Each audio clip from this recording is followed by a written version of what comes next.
औरंगजेबची कबर हटवण्याचा वाद सुरू आहे आणि त्याच्याच अनुषंगाने काल नागपूरमध्ये पथराव झाल्याचं आपल्याला पाहायला मिळत होतं। कालची नागपूरची जी परिस्थिती होती ज्याच्यामध्ये औरंगजेबाच्या कबरीवरून वाद झाला आणि त्यातूनच दगडफेक झाली आणि एक तणावपूर्ण वातावरण आपल्याला नागपूरला पाहायला मिळालं। आपण आता सध्या छत्रपती संभाजीनगर मधील खुलताबाद शहरात आहे आणि माझ्या पाठीमागे आपण पाहू शकता की औरंगजेब यांची कबर आहे। या खुलताबाद शहरात कोणताही अनुचित प्रकार घडू नये यासाठी पोलिसांचा तडेकोट बंदोबस्त आपल्याला पाहायला मिळतोय।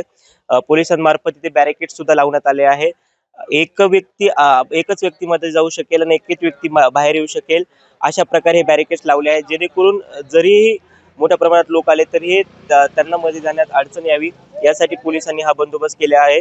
दुसरीकडे SRPFच्या 2 टीमा आणि अधिकारी सुद्धा आपल्याला इथे पाहायला मिळत आहेत, जेणेकरून नागपूरला जी परिस्थिती घडली आहे तसाच कोणताही प्रकार इथे घडू नये याची पोलिसांकडून खबरदारी घेण्यात येत आहे। मागील काही दिवसांपासून औरंगजेबाची कबर हटवावी यासाठी हा वाद सुरू होता।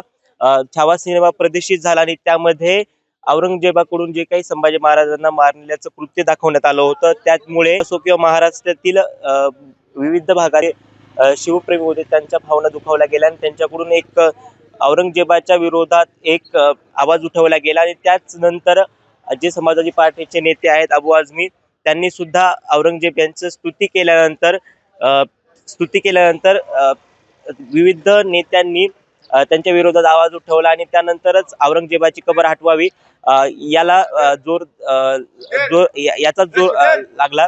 पुढेही आपण पाहू शकतो की त्यानंतर नितेश राणे असो किंवा मग छत्रपती संभाजी राजे जे वंशज आहेत त्यांनी सुद्धा औरंगजेबाची कबर हटवावी असं वक्तव्य केलं होतं आणि त्याचमुळे आता छत्रपती संभाजीनगर मधील खुलताबाद येथे या संबंधित पूर्णपणे पोलिसांनी बंदोबस्त लावण्यात आला आहे आणि कोणताही अनुचित प्रकार घडू नये याची पोलिसांकडून दक्षता घेण्यात येत आहे। विराम बुजवंत, नवराष्ट्र न्यूज, छत्रपती संभाजीनगर।